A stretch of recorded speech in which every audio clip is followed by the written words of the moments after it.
जी आसिफ साहब, माइक से पहले तो कुछ नहीं था, लेकिन माइक के बाद सब कुछ ही बदल गया। पाकिस्तान की जो बेहतरीन परफॉर्मेंस हमने देखी, एक ख्वाब सा मुझे लग रहा है कि बांग्लादेश के खिलाफ हमने क्लीन स्वीप किया है और पाकिस्तान अपने होम ग्राउंड में 11 मरतबा जो है ना T20 सीरीज जीतने वाली टीम बन गई है।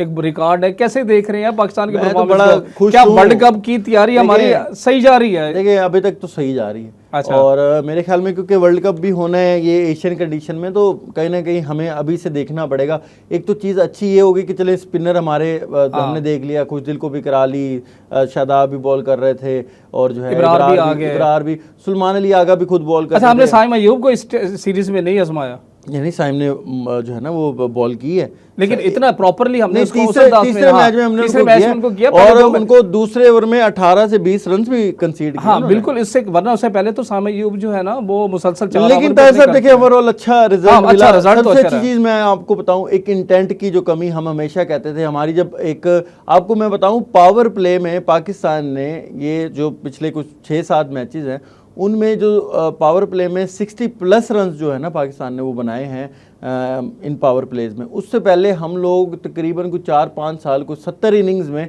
हम लोगों के जो 60+ रन हैं वो 2 के 3 है। तो आप देख लें हम कहाँ खड़े हुए थे। तो एक इंटेंट देखिए, सुलेमान अली आगा ने कहा जब तक मैं कप्तान हूँ हम यही खेलेंगे, हम इसी तरह ही खेलेंगे। वो देखें एक विकेट भी अगर गिर रही थी तो वो उसी इंटेंट से ही खेल रहे थे। आप देखे ना हारिस की सेंचुरी पे मैं आप क्या कहेंगे? हारिस ने जो सेंचुरी की, हारिस से ना हारिस के पास टैलेंट हमेशा ही और एक रिकॉर्ड बनाया। आपने वो वर्ल्ड कप नहीं याद आपको, वर्ल्ड कप में जो उन्होंने साउथ अफ्रीका का हाल किया था, लेकिन हम हमेशा कहते थे कि हारिस के पास टैलेंट है लेकिन जल्दबाजी है, वो तेज खेल लेना, कभी स्कूप कर रहे हैं कभी क्या कर रहे हैं, तो वो कहीं ना कहीं उन्होंने अब थोड़ा रेक्टिफाई किया है और वो मुझे लग रहा है कि अब बेहतरी आई है उनमें। और जो वो 100 थी वो तो बड़ी क्लास 100। अच्छा, साहबजादा फरहान दूसरे मैच में बहुत अच्छी इनिंग्स खेल के, लेकिन तीसरे मैच में अच्छा इसमें मुझे एक चीज़ की है कि पहले मैच में हमें साइम अय्यूब हमें चलते हुए नजर, हमारी ओपनिंग बिल्कुल फ्लॉप गई फखर और साइम अय्यूब के साथ। उसके बाद आपकी दूसरी इनिंग्स में साहबजादा फरहान आते हैं साइम अय्यूब के साथ और साहबजादा फरहान ने बड़ी अच्छी इनिंग्स खेली।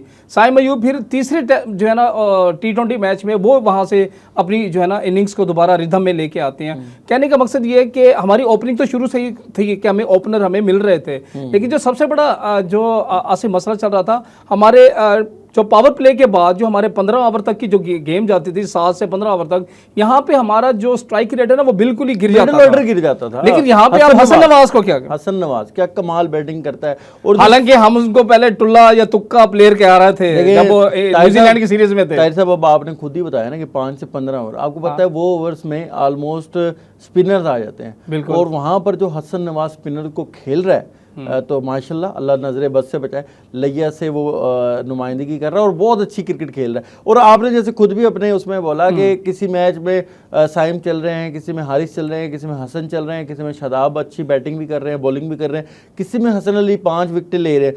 तो पूरी सीरीज में आपको पूरी टीम गेम नजर आ रही है। ऐसा नहीं है कि एक बंदे ने हमें सीरीज जिता दी या एक कोई अच्छी इनिंग्स ने हमें सीरीज जिता दी, क्लीन स्वीप किया हमने, तो अच्छी परफॉर्मेंस है। लेकिन खैर अच्छा, मेरा अब यहाँ से एक सवाल ले लें आप, ये ज़रूरी हो गया क्योंकि वर्ल्ड कप की तैयारी कर रहे हैं, तो क्या आपको वर्ल्ड कप के प्लान्स में बाबर, शाहीन और रिजवान टॉप 3 आपके ये नज़र आ रहे हैं? लेकिन आसिफ मैं ये देखूंगा कि अगर हम ओवरऑल देखें कि हमारी बैटिंग है, हमारी फील्डिंग है, हमारी बॉलिंग है, माइक बेसन जो पाकिस्तान के नए हेड कोच वो तो बड़े, हाँ माइक हैसन, वो उन्होंने तो ये कहा है कि मेरा जो पहला एक्सपीरियंस था इस टीम के साथ वो बड़ा शानदार रहा है, इससे बेहतर मेरी स्टार्टिंग नहीं हो सकती। नौजवानों के साथ मैंने जो है ना वो अपनी कोचिंग स्टार्ट की और नौजवानों ने जो परफॉर्म किया है मैं बहुत एक्साइटेड हूँ और वो वर्ल्ड कप के लिए भी बहुत ज़्यादा एक्साइटेड है। लेकिन मुझे लग ऐसे रहे कि जिस सिक्के के साथ उन्होंने नौजवानों की जो तारीफ की है, मुझे वहाँ पे बाबर और रिजवान, देखो हारिस ने सेंचुरी कर दी है, साहबजादा फरहान भी आपके पास है और उन्होंने भी दूसरे मैच में बड़ी अच्छी शानदार इनिंग्स खेली है और वो विकेट कीपर भी हैं। तो आपके पास मुतबादल, अगर खुदा ना खास्ता हारिस को कोई प्रॉब्लम होती है तो फिर आपके पास साहबजादा फरहान भी है। जहाँ तक बात है शाहीन की, तो मैं शाहीन का मैं आप ये कहूँगा कि हमारी बॉलिंग में ना थोड़ी सी हमें जो है ना वो कमी महसूस हुई है। ठीक है, अब्बास अफरीदी ने भी आके आखिरी मैच में आके उन्होंने अच्छी बॉलिंग की है, लेकिन अभी वसीम जूनियर भी इंजर्ड है। वसीम जूनियर भी इंजर्ड है, लेकिन मैं ये कहूंगा कि अभी थोड़ा सा हमें टाइम देना पड़ेगा। लेकिन शाहीन ने अभी PSL में भी तो 19 PSL की विकेटें ली है, लेकिन मैं ये कह रहा हूँ कि मेरे ख्याल में कि बहुत अर्ली होगा अगर हम ये कह दें कि आप वर्ल्ड कप बताएं ना, नहीं, मैं आप ये नहीं देख रहे उनको वर्ल्ड कप मैं शाहीन को तो मैं देख रहा हूँ, मैं ये कह रहा अच्छा, हूँ, बाबर लेकिन रिजवान को मैं नहीं देख मुझे बाबर और रिजवान में से मुझे एक कोई जो है ना वो प्लेयर नजर आएगा कि शायद वो खेलें। लेकिन जिस तरीके के साथ अभी अगली जो सीरीज है वो पाकिस्तान ने बांग्लादेश के साथ भी शेड्यूल हो गई है। पाकिस्तान ने जुलाई में जो है ना वो बांग्लादेश सीरीज खेलने जानी है, जो है ना वो 3 T20 सीरीज की वो मैचेस की, वो भी कंफर्मेशन लेकिन नहीं कंफर्मेशन हो चुकी है, वो हो गया, वो सारा कुछ हो चुका है। तो मेरे कहने का मकसद ये है कि अभी टू अर्ली है कि हम अगर ये बात, हाँ अगर यही टीम, अगर यही नौजवान अगर आगे जाके भी कंसेक्यूटिव जो है ना अपनी परफॉर्मेंस को शो करते हैं और इसी जो है ना यही इम्पैक्ट डालते हैं, तो देन हम ये कह सकते हैं कि शायद T20 में बाबर रिजवान की वापसी बहुत मुश्किल हो जाएगी। ओडीआई में वो होंगे पाकिस्तान टीम के साथ, जाहिर है, हाँ होंगे। बाकी अच्छा मैं ये एक चीज़ कहूँ, जो सबसे बड़ी एक चीज़ आ रही है कि 3 जून को श्रीलंका में एमर्जिंग वुमेन्स एशिया कप होना था, लेकिन वो जो एक बड़ा सबसे बड़ा कि पाक भारत कशीदगी अभी तक ये ना उसके असरात जो है ना वो है, और भारत की हटदर्मी या भारत की मैं ये कहूँ कि क्रिकेट दुश्मनी वो यहाँ तक नजर आ रही है कि उन्होंने खामोशी के साथ इसको काउंसिल तो इस टाइम मोहसिन नकवी, और ये उनके लिए सबसे बड़ा इम्तिहान होगा कि सितंबर में उन्होंने एशिया कप को देखना है, और ये सबको चेयरमैन है। सुनने में अभी तक बीसीसीआई से कोई कंफर्मेशन नहीं आई, अभी तक सिर्फ मीडिया स्पेकुलेशंस और जो है ना बातें हो रही हैं कि इंडिया ने खुद को विड्रॉ कर लिया, लेकिन विड्रॉ कर लिया। लेकिन बात हुई है कि जो है ना एशिया का जो वुमेन्स एशिया के जो हम बात कर रहे हैं एशिया कप की, इमर्जिंग एशिया कप की, वो जो 3 जून को होगा, इतलात यही आ रही है कि वो मौखर हो चुका है और वो खत्म हुआ है। लेकिन सबसे बड़ा जो सवाल अब उठेगा वो है कि वो सितंबर में जो एशिया कप होने जाना है, और Mohsin Naqvi Asian cricket council के इस वक्त चेयरमैन है, वो इसको किस तरीके के साथ देखते हैं, जैसे कि अभी जो हालात चल रहे हैं। अच्छा यहाँ पे आसिफ, जो मैंने अभी बात की कि माइस के बाद से हालात ही बदल गए, क्रिकेट में हमें बहुत अच्छी चीज़ें देखने को मिली। हमने बेसबॉल में जो है ना इंडियन टीम को जो है ना एकतरफा मुकाबले में हराया, फिर उसके अलावा जो अंडर साउथ एशियन जो स्क्वाश टूर्नामेंट हो रहे हैं उसमें भी पाकिस्तान ने जो है ना भारत को हराया।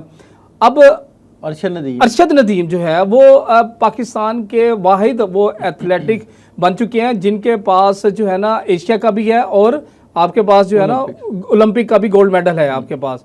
तो कैसे देखते हैं अरशद नदीम की काम? जितनी इसके लिए अरशद के लिए आप प्रेज करें, जितनी अच्छी बातें करें तो कम है।